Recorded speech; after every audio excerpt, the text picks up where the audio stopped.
오늘 읽었던 우리 고린도전서 5장 9절부터 마지막 절까지 말씀을 통해서 성도는 거룩해야 합니다라는 제목으로 하나님 말씀 전하겠습니다. 제가 오전 설교에서 좀 말씀드렸었는데요. 고린도 교회는 은사가 참 많았습니다. 성도들은 나름대로 영적으로 교만했는데 윤리는 그만큼 따르지 못했습니다. 그래가지고 그 성도들 내에서 근친상간이 있었거든요. 음행이 아주 많이 있었어요. 성경에서는 이런 죄는 이방인들 중에도 없는 거라고 하는 이 근친상간, 특별히 이제 어머니와 관련된 그런 근친상간이 있었는데, 그 죄를 진 사람도 양심의 가책이 별로 없고, 또 그 교회에서도 그 사람들을 그냥 용인을 했습니다. 사도 바울은 그 문제에 대해서 그런 사람들을 왜 쫓아내지 않았냐고 아주 엄하게 꾸짖었어요. 그런 사람들을 쫓아냈었어야 되는데 왜 쫓아내지 않았냐는 거예요. 그런 사람들을 덮어주게 되면, 덮어주자고 하는 사람은 결국 그를 사랑하는 사람이 아니라 결국 그를 미워하는 사람이라는 거예요. 그 사람을 만약에 덮어주고 모르는 척 해주면 그 사람이 교회를 다닐 거 아니에요. 그러면 그 사람이 양심이 어두워져 가지고 이런 죄를 져도 되는구나 이렇게 생각한다는 거예요. 사도 바울은 그런 사람들을 출교를 시키게 되면 그 사람들이 내가 잘못 살았구나, 비록 교회에서는 쫓겨나가지고 돌아다니긴 하겠지만 그 사람이 결국은 회개하고 돌아오게 될 거니까 그런 큰 죄를 저지른 사람이 있으면 반드시 쫓아내라. 사도 바울은 이렇게 엄격하게 얘기를 했거든요. 그런 근친상간에 관련된 죄와 관련해서. 그러면서 사도 바울은 이제 두 가지를 제시했어요. 우리는 왜 그렇게 윤리적으로 더러운 삶을 살면 안 되냐면, 첫 번째는 6월절 어린 양이신 예수님이 내 대신 돌아가셨기 때문에 이제는 내 삶의 주인이 내가 아니라 예수가 주인이기 때문에 그래요. 내가 예수와 함께 죽었고 예수와 함께 산 사람이기 때문에 옛날에 내 모습대로 그대로 살면 안 돼요. 내가 예수와 함께 죽었다는 것은 실제로 있었던 사실이잖아요. 예수와 함께 내가 죽은 거거든요. 그러면 내가 예수와 함께 죽었으면 옛날에 내 모습은 죽고 예수와 함께 새로운 삶이 있어야 되는데, 예수는 분명히 부활했는데 내가 옛날의 모습을 여전히 유지한다 그러면 그건 옳지 않다는 거. 두 번째는 6월절 누룩과 비교하면서, 6월절 누룩이 들어가면 그 음식에 누룩이 들어가면 음식이 맛있어져요. 빵이 부드러워지거든요. 세상 말로 하면 이 누룩은 세상의 재미예요. 세상의 재미와 향락이 들어가면 인생이 즐겁고 기분이 좋아요. 그렇지만 성도들은 누룩 없는 떡처럼 아무 재미도 없고 건조한 것처럼 보이지만, 성도들은 성도다운 품위를 유지해야 된다는 거예요. 사람이 음행을 저지르고 나쁜 짓을 하고 인생의 활기가 될 수가 있어요, 도리어. 그렇지만 성경은 인생 자체는 그렇게 재밌는 게 아니에요. 원래 인생을 재미를 추구하려고 살면 안 되거든요. 인생 재밌었다, 나 잘 살았다. 인생 원래 그런 거 아닙니다. 성도들은 마치 누룩 없는 떡처럼 그냥 때로는 몸이 건조한 삶처럼 보이고 하나님만 바라보는 삶이 답답할 때가 있거든요. 그렇지만 성도들은 6월절 어린 양이신 예수 그리스도와 함께 살아날 뿐만 아니라 6월절 그 누룩 없는 떡처럼 성도들은 그런 세상의 향락에 빠지지 않는 삶을 살아야 된다. 그게 이제 우리가 지난 시간에 봤던 내용이거든요. 오늘 본문에서는 사도 바울은 그 성도들을 향해서 교인들은 어떠든 달라야 되지 않냐는 거예요. 세상 사람들과는 뭐가 달라야 되지 않느냐. 그것이 사도 바울이 얘기한 건 거룩이에요. 교인들은 분명히 달라야 된다고 얘기를 합니다. 우리 한번 9절 말씀 보시겠어요? 내가 너희에게 쓴 편지에 음행하는 자들을 사귀지 말라 하였거니와, 여기 보면 내가 너희에게 쓴 편지에라는 말의 뜻은 이 고린도 전서잖아요. 이게요, 고린도 전서 전에 편지가 있었던 얘기예요. 지금 남아있는 건 고린도 전서와 고린도 후서 두 개만 남아있잖아요. 그렇지만 고린도 전서 전에 사도 바울이 편지를 보냈는데 그 편지가 지금은 분실돼 가지고 없지만 사도 바울은 그 고린도 교회가 음행이 워낙 많다는 걸 알아가지고 그 교회에 편지를 보내면서 음행하는 사람들을 사귀지 말라고 했습니다. 당시에 이제 근친상간의 죄뿐만 아니라 음행의 죄를 지속적으로 범하고 있는 사람들, 그런 사람들을 사귀지 말라는 말은 징계하고, 또 그런 사람들을 사귀지 말라는 말의 뜻은 이 성찬식에 참여하지 못하게 한다는 뜻이에요. 제가 좀 전에 말씀드렸었는데, 이렇게 성도들을 그 성찬에 참여하지 못하게 하고 출교를 하라고 하는 이유는 그 사람들을 쫓아내거나 벌하려고 하는 게 주요 목적이 아닙니다. 우리 성경 말씀 하나 보시겠어요? 데살로니가 후서 3장 11절부터 15절까지의 말씀이에요. 데살로니가 후서 3장 11절에서 15절. 사실 고린도 전후서보다는 데살로니가 전서가 먼저 기록됐거든요. 성경에서는요. 데살로니가 후서 3장 11절입니다. 우리가 들은즉 너희 가운데 게으르게 행하여 도무지 일하지 아니하고 일을 만들기만 하는 자들이 있다 하니, 이건 무슨 말이냐면 교회에서 아무 일도 안 하면서 다른 사람이 일하는 거 가지고 이것이 저렇다 말만 하는 사람들 있잖아요. 그런 사람들을 보고 얘기하는 겁니다. 이런 자들을 우리가 명하고 주 예수 그리스도 안에서 권하기를 종용이 일하여 자기 양식을 먹으라 하노라. 그러니까 교회에서 떠들지 말고 조용히 자기 일을 하고 음식을 먹으라는 얘기예요. 형제들아, 너희는 선을 행하다가 낙심하지 말라. 누가 이 편지에 한 우리 말을 순종하지 아니하거든 그 사람을 지목하여 사귀지 말고 그로 하여금 부끄럽게 하라. 그러나 원수와 같이 생각하지 말고 형제와 같이 권면하라. 교회에서 말만 하고 떠드는 사람이 있거든. 그 사람에게 잘못을 지적해주고, 사귀지 말란 말은 성찬에 참여하지 못하게 하라는 말이에요. 성찬에 참여하지 못하게 하고 그 사람을 꾸짖으라는 거예요. 그러나 원수처럼 대하지는 마라. 이 권징의 목적이 누구를 쫓아내고 죽이고 가만두지 않겠다 이렇게 하는 게 아니라, 그런 사람들로 하여금 부끄럽게 해가지고 결과적으로는 교회로 돌아오도록. 그러니까 권징을 하는 것이 사람을 측은히 여기는 거고, 잘못을 했는데도 가만히 놔두는 거는 그 사람을 미워하는 거란 얘기예요. 우리로 말하면 자식이 도둑질 해왔어요. 근데 부모가 가만히 있어요. 얘 마음 상할까 싶으니까 내가 가만히 있는다. 그럼 사랑하지 않는 거예요. 너희 훔쳐왔으니까 잘못했다고 얘기를 해줘야 되는데, 부모가 혹시라도 내가 심한 얘기 해가지고 상처받을까 싶어가지고 그냥 쉬해버리면 소도둑이 바늘도둑이 소도둑이 점점 큰 도둑이 되거든요. 음행도 초창기에 저질렀을 때 그거를 제재를 하고 못하게 해야지만이 그 사람이 결국은 고친단 말이에요. 교회에서 권징의 목적도 그겁니다. 더 큰 죄를 저지르지 못하도록 그 사람을 권징하라는 뜻이에요. 그런데 사람들이 이 말을 가지고 바울을 조롱하는 사람들이 있었습니다. 10절에 말씀해 보세요. 고린도전서 5장 10절입니다. 고린도전서 5장 10절에 보면 이 말은 세상에 음행하는 자들이나 탐하는 자들이나 속여 빼앗은 자들이나 우상 숭배한 자들을 도무지 사귀지 말라 하는 것이 아니니 만일 그리하려면 너희가 세상 밖으로 나가야 할 것이라. 사도 바울이 앞에서 뭐라 그랬냐면 음행하는 사람들 사귀지 말라라고 하니까, 아니 우리가 음행하는 사람을 사귀지 말라 그러면 누구든지 음행하는 사람이 누군지 알고 사귀지 맙니까? 교회에는 그렇다 치지만 세상에는 음행하는 사람들 다 사귀지 말면 우리가 어떻게 합니까? 당시 고린도에는 음행이 많았거든요. 교회 말고도 세상에도 음행이 많았어요.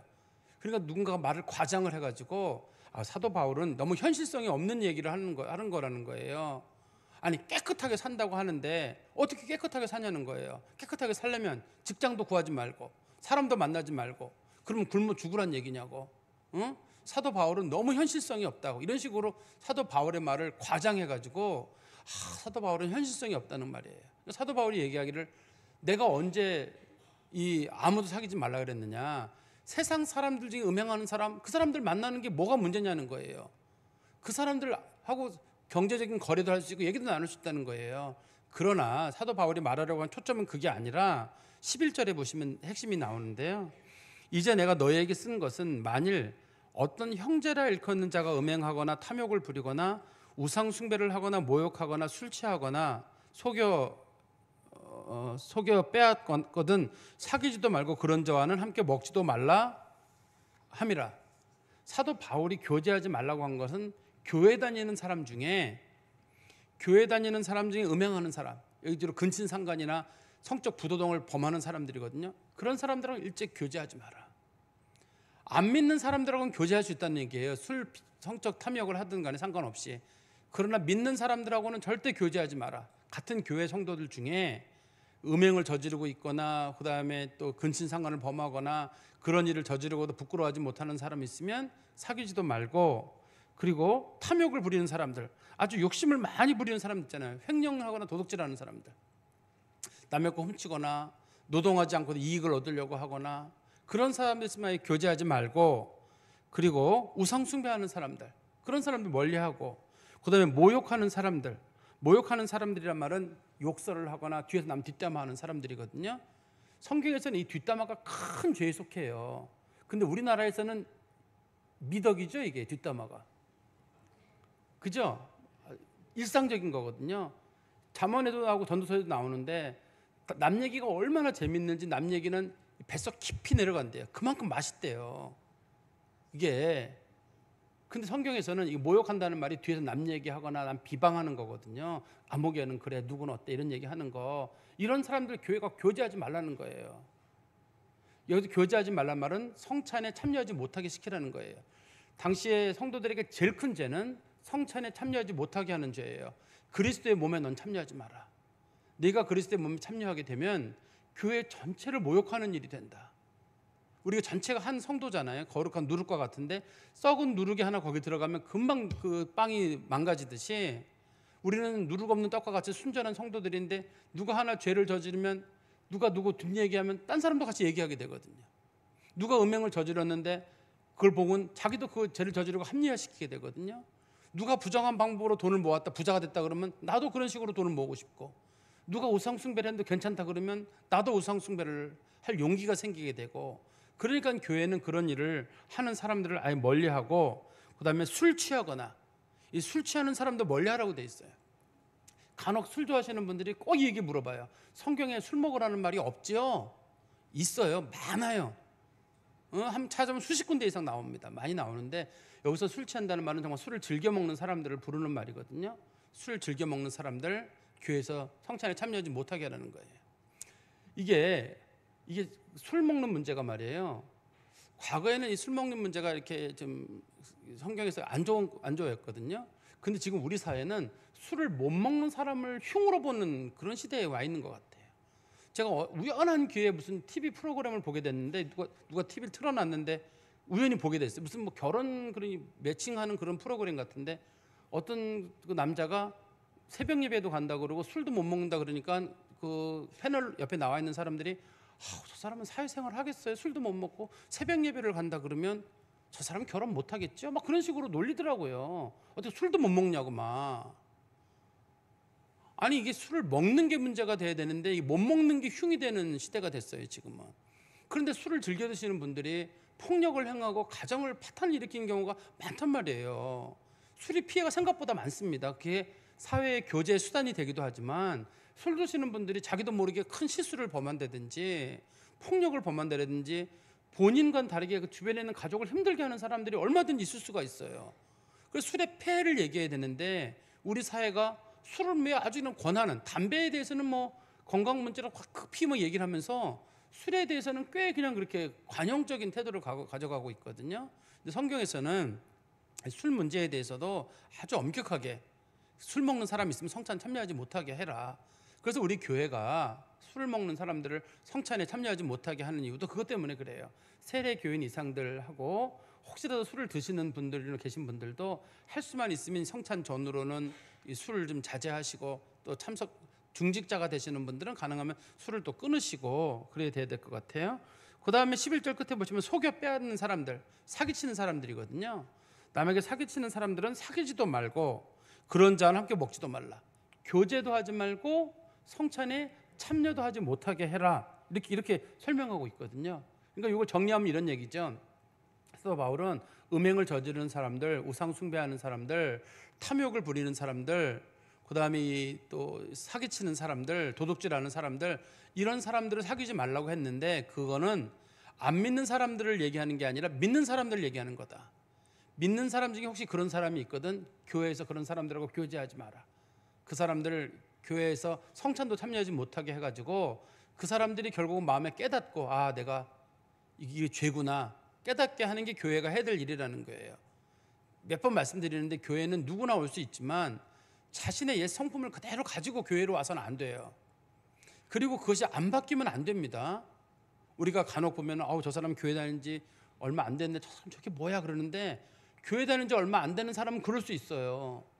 근데 교회 다닌 지 오래된 사람은 안 바뀌면 큰일 나는 겁니다. 이거는요.